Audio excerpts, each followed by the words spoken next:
Today, we will discuss the history of the Japanese car industry from start to finish, from a single car, built entirely by hand, to a global empire. So, how did Japan conquer the automotive world? It's a story of ambition, disaster, innovation, and an almost obsessive quest for perfection.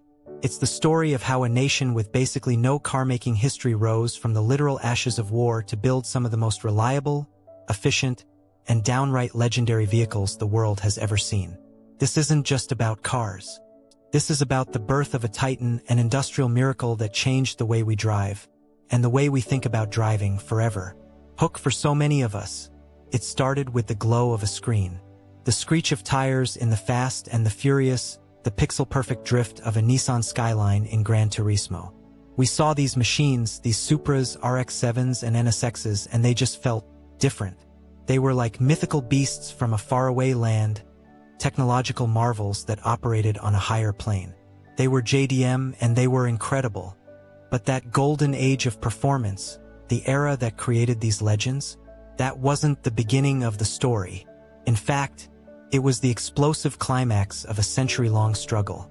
To really understand Japan's rise to the top, we have to go all the way back. Chapter 1. The beginning, 1907 to 1945, the age of imitation. At the dawn of the 20th century, the car was a foreign concept in Japan. It was a noisy, expensive toy from the West in a nation of bicycles and rickshaws. While Henry Ford was busy perfecting the assembly line in America, Japan was just getting started. The first real breakthrough came in 1907, when an engineer named Komanasuke Uchiyama finished the Takuri, the first gasoline-powered car built entirely in Japan. Only about 10 were ever made, but it was a huge statement. Japan could do this. After that, fledgling companies started popping up. In 1911, Masujiro Hashimoto founded Quaishinsha Motor Car Works. They would later produce the DAT car, a name cooked up from the initials of his key investors, Den, Aoyama, and Takeuchi. That little company was the seed that would, after a whole lot of mergers and changes, grow into the giant we know today as Nissan. But let's be honest, these early efforts were just drops in the ocean. In the 1920s and 30s, the Japanese auto market was completely dominated by America. Ford set up a factory in Yokohama in 1925, and GM followed in Osaka in 1927. Between them, these American titans pumped out over 200,000 vehicles in Japan before 1936. In that same time, all of Japan's domestic carmakers combined made just over 12,000. They weren't just outnumbered, they were outmatched. They were students learning by copying. The 1917 Mitsubishi Model A, often called Japan's first series production car, was patterned after a Fiat. Others, like Isuzu, made deals to build European cars like the Wolseley and the Austin. It was a necessary phase of imitation and education. The real push for growth, though, didn't come from passenger cars. It came from the looming shadow of war. As the 1930s marched on, the Japanese military's need for trucks skyrocketed. The government, realizing how important a domestic auto industry was for its military, passed the Automobile Manufacturing Industry Law in 1936. This law effectively kicked their foreign competitors out of the country by 1939. Companies like Toyota, which started out making textile looms, were pushed to start building vehicles. Nissan, Isuzu, and Toyota all began churning out trucks for the Imperial Japanese Army. It was during this time that one of the first major Japanese innovations appeared. The Kurigane Type 95, often considered the world's first mass-produced four-wheel drive passenger car, built specifically for military use. But all this growth was focused on war. The passenger car was still a unicorn, a luxury for the very, very few. By the time World War II erupted, the Japanese auto industry was still a toddler, a small, insulated enterprise serving the military. It had learned how to build, but it hadn't yet learned how to compete. That lesson would come after a period of unimaginable destruction. Chapter 2. Rising from the Ashes, 1945-1960s, the underdog's first steps. The end of World War II left Japan utterly devastated. Its cities were flattened, its economy was in ruins, its industrial base shattered.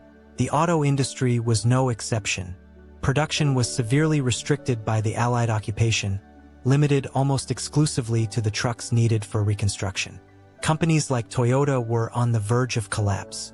What saved them? A lifeline from the most unexpected place. Contracts to repair and build vehicles for the American military during the Korean War. It was an injection of cash and experience that kept the fragile industry from blinking out of existence. As the Japanese economy slowly creaked back to life, a new problem arose. The average person needed a way to get around, but a full-sized car was an impossible dream. The solution was quintessentially Japanese. Small, efficient, and brilliantly practical. This was the birth of the K-car.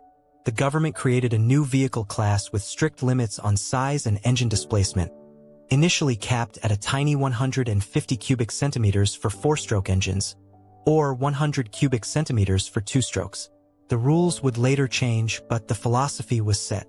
In exchange for being tiny, these cars got huge tax and insurance breaks, making them affordable for the masses. This wasn't just about building cheap cars. It was a policy that shaped the nation's entire engineering mindset. It forced designers to become masters of maximizing space, minimizing weight, and sipping fuel. The result was cars like the 1958 Subaru 360, nicknamed the Ladybug. It was a tiny, rear-engine marvel that could technically seat 4 adults, though they'd have to be very good friends.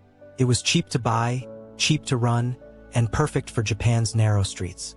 It was a massive hit and, like the VW Beetle in Germany, it put a whole nation on wheels. The K-car boom taught Japanese manufacturers how to build small, reliable, and economical cars, skills that would become priceless later on. By the mid-1950s, the industry's heavyweights were finding their feet. They'd moved on from just assembling foreign cars. Now, companies like Nissan and Isuzu were building their own versions of the Austins and Hillmans they used to get in a box. The training wheels were off. With a booming home market, they started to look outward. They started to dream of exporting. Their first attempt was, to put it gently, a complete disaster. In 1957, Toyota decided to enter the biggest, toughest car market in the world, the United States. They showed up with the Toyota Crown, and sales began in 1958. This was a car built for Japan's slow, paved city roads. On America's high-speed freeways, it was dangerously underpowered. It overheated, and its name, Toyopit, sounded more like a chew toy than a serious car. It was a total failure, and Toyota quietly pulled it from the passenger market to rethink its entire strategy. It was a humiliating but vital lesson. You couldn't just sell your home market car to the rest of the world. You had to understand the customer. You had to adapt. Nissan, learning from Toyota's faceplant, had better luck. They entered the US under the name Datsun, launching models like the Bluebird. These cars were still small and basic, but they were tough, reliable, and cheap. They didn't sell in huge numbers, but they found their niche. They were perfect second cars, or for college kids who needed something that just wouldn't die. While Detroit was building bigger, faster, thirstier land yachts every year, Datsun was quietly building something else. A reputation. A reputation for quality, for dependability, for a car that just worked. At the same time, a scrappy motorcycle company decided to try its hand at cars. In 1963, Honda, already a global powerhouse on 2 wheels, launched its first automobile, the T360K truck, followed quickly by the S500 sports car. By the end of the 60s, the Japanese auto industry was transformed. From the ashes of war, it had built a mighty domestic market on the back of the K-car. It had survived its first clumsy attempts at exporting and was now establishing a small but critical beachhead overseas. The underdog was on its feet, but no one, not even the most optimistic executive in Tokyo, could have predicted what was about to happen. An event that would cripple their global rivals and throw the doors to the world wide open. Chapter 3. The Turning Point, 1970s, a crisis of oil. An opportunity of a lifetime. The world changed on October 6, 1973. The Yom Kippur War began, and in response to Western support for Israel, the Organization of Arab Petroleum Exporting Countries, or OPEC, declared an oil embargo. The price of oil basically quadrupled overnight. For the industrialized world, built on a foundation of cheap, endless oil, it was an economic earthquake. In America, the crisis created a defining image.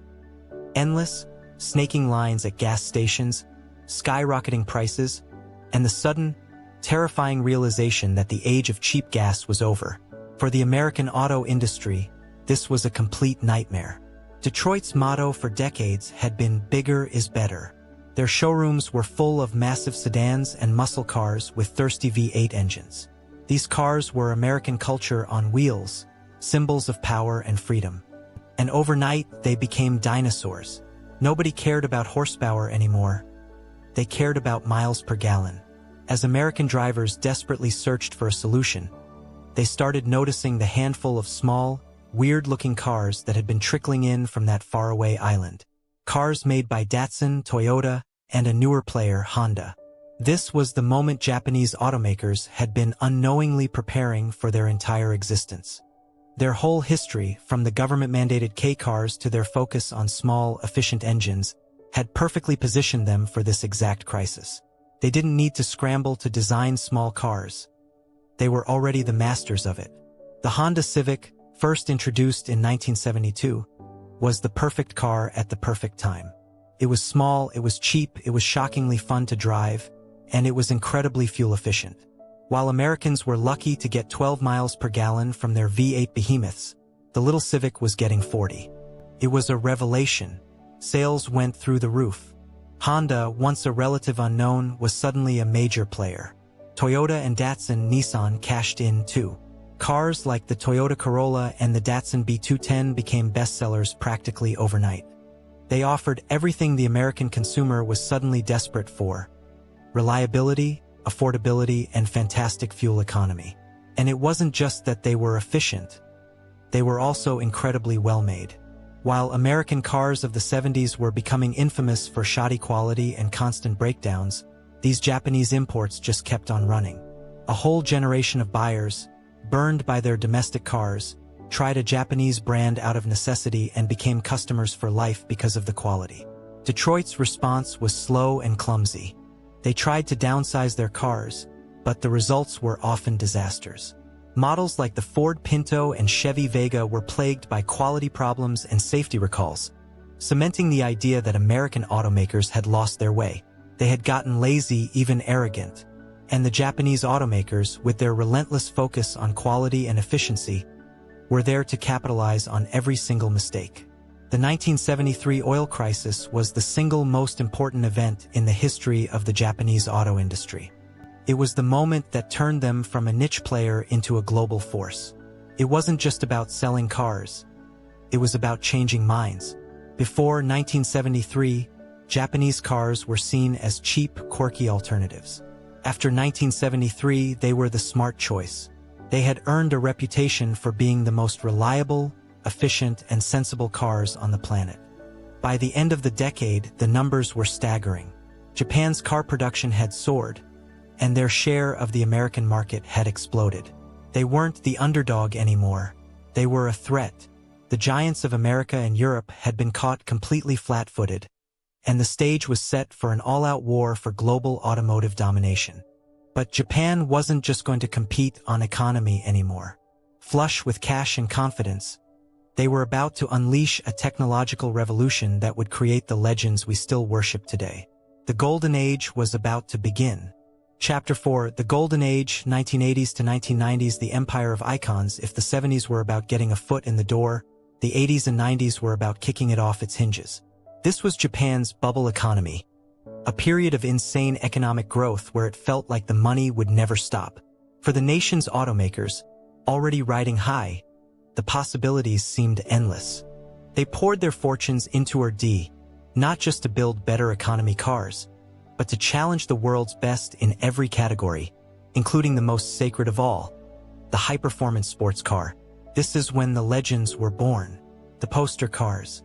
It was like an arms race of innovation, with each manufacturer trying to one-up the others with more power, more tech, and wilder designs. Nissan, already famous for its Z-cars, decided to revive a legendary name, the Skyline GTR. The R32 GTR that launched in 1989 wasn't just a car. It was a technological monster. It had a twin-turbo inline-six, the mythical RB26 DETT, and an advanced all-wheel drive system called a Tesla ETS. It was so dominant in touring car racing in Japan and Australia that it earned the nickname Godzilla, a monster from Japan that came to destroy the competition. In fact, it was so good in Australia that they changed the rules just to ban it, which is the ultimate badge of honor. Not to be outdone, Toyota was forging its own icons. The mid-engined MR2 proved they could build a world-class, affordable sports car. But their magnum opus was the fourth-generation Supra, the MKIV, launched in 1993. With its stunning design and the beastly 2JZ GTE twin-turbo engine, the Supra became a tuner's fantasy. That engine was so over-engineered from the factory it could handle absurd amounts of power, cementing its place in car folklore forever. And then there was Honda. Soichiro Honda's company was always about engineering. They decided to build a car that could fight Ferrari and Porsche, but with Japanese reliability. The result, launched in 1990, was the Honda NSX, a mid-engine supercar with an all-aluminum body, a high-revving V6 with VTEC, and handling that was fine-tuned by the legendary F1 driver Ayrton Senna. The NSX shattered the myth that supercars had to be fussy and unreliable. It was a surgical instrument you could drive every day. Mazda, always marching to its own beat, perfected its unique rotary engine. The third-gen RX-7, the FD, is still considered one of the most beautiful cars ever made. Its sequential twin-turbo rotary was a marvel, and its lightweight body and perfect 50-50 weight distribution made it one of the best-handling cars of the era. Amazingly, this performance explosion happened under a strange limitation. The Japanese automakers had a gentleman's agreement to limit the advertised power of their cars to 276 horsepower. In reality, everyone knew these engines made way more power right out of the factory. The agreement created this fun, open secret where the true potential of these machines was just waiting to be unlocked. This relentless drive for excellence wasn't just a business plan. It was a philosophy. It was the embodiment of Kaizen, the idea of continuous improvement. It's not about giant leaps, but about making small, constant improvements every day at every level. From the line worker figuring out a better way to install a bolt, to an engineer refining an engine design, the goal was unending perfection. This was Japan's secret weapon. It's why their cars were so reliable, why their factories were so efficient, and why they could innovate at such a breathtaking pace.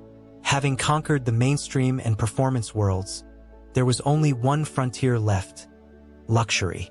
In the late 80s, the Japanese giants aimed their guns at Mercedes-Benz and BMW. Honda went first, launching its Acura brand in 1986. But the real earthquake hit in 1989. Toyota, after years of secret development, unveiled the Lexus LS 400. It sent a shockwave through the entire luxury car world. It was faster, quieter, and more advanced than its German rivals, and it cost significantly less. The first Lexus ad famously showed a pyramid of champagne glasses stacked on the hood, not moving a millimeter while the engine revved, a stunning display of its smoothness. Nissan quickly followed with its own luxury brand, Infiniti. By the mid-90s, the conquest was complete. Japanese companies weren't just competing, they were leading. They built the best economy cars, the most exciting sports cars, and the most refined luxury sedans. They had created an automotive empire. But as the bubble economy burst and the 21st century dawned, a new set of challenges would force that empire to adapt all over again. Chapter 5. An Automotive Empire. 2000s today, the challenges of dominance. The new millennium found the Japanese auto industry at the absolute peak of its power. The wild golden age sports cars were fading from showrooms as the economy sobered up, but the foundation they'd built was rock solid. In 2000, Japan became the largest car-producing nation in the world. And in 2008, Toyota finally did it. It dethroned General Motors as the world's largest automaker, a title GM had held for 77 years. The underdog was now the king. The focus shifted from raw performance to a new battlefield: sustainability. And once again, Japan was ahead of the game. While others were still tinkering with gasoline, Toyota bet the farm on a radical new idea: the gasoline-electric hybrid. In 1997, they launched a strange-looking sedan in Japan called the Prius. The name, Latin for "to go before," was spot on. When the second-gen Prius went global in 2003, it became a cultural icon. It was the first truly mass-produced hybrid, and it perfectly captured the growing green consciousness of the 21st century. The Prius was more than a car. It was a statement. Its revolutionary hybrid system set the template for nearly every hybrid that came after it, cementing Japan's reputation as a leader in green tech. This era of dominance wasn't without its struggles. The 2008 financial crisis hit hard, and the 2011 Tohoku earthquake and tsunami caused massive disruptions to production. But through it all, the philosophy of Kaizen, of resilience and continuous improvement, saw them through. They streamlined production even more, built factories all over the world to spread the risk, and continued to top the sales charts thanks to their bulletproof reputation for quality and value. For millions of families, a Toyota or a Honda became the default, no-brainer choice.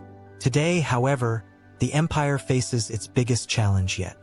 The ground is shifting again, this time toward fully electric vehicles. And in a strange twist of irony, the very pioneers of electrification with the hybrid are now seen as falling behind. While American, Chinese, and European carmakers are going all in on EVs, many of Japan's biggest brands have been more cautious.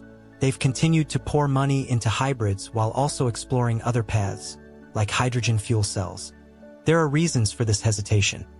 A belief that there isn't just one solution to carbon neutrality, worries about battery supply chains and charging infrastructure, and the immense pressure to protect Japan's massive network of suppliers who are experts in combustion engines, not electric motors. The result? Japanese brands, once the undisputed kings of green tech, now account for a surprisingly tiny piece of the global EV pie. New challengers are rising, and for the first time in a long time, there's a real fear that Japan could get left behind in the biggest automotive shift since the car was invented. The government has set a target for all new cars sold in Japan to be environmentally friendly by 2035, but the road to get there is still fiercely debated. The story of the Japanese car industry is a cycle of disruption and adaptation. They were born from imitation, forged in the fires of post-war reconstruction, rose to power during a global crisis, and became legends through an obsessive pursuit of perfection. Now, they stand at another crossroads, facing a world that's rapidly moving away from the very technology they spent a century mastering. The question is no longer how they conquered the world, but how they'll defend their empire in an electric future. The history of Japanese cars is filled with so many incredible machines. From the humble Civic that changed the world to the godlike Skyline GTR. Every enthusiast has that one car, the one that started the obsession. What's your favorite JDM classic? The one that got you hooked?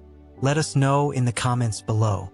From the hand-built Takuri of 1907 to the Prius that sparked a global hybrid revolution, Japan's journey has been nothing short of extraordinary. They didn't just learn to build cars. They redefined what a car could be. They taught the world that efficiency didn't have to be boring, that performance could be reliable, and that quality wasn't a luxury, but a standard. Their success was built on resilience, a deep-seated culture of continuous improvement, and an uncanny knack for turning crisis into opportunity.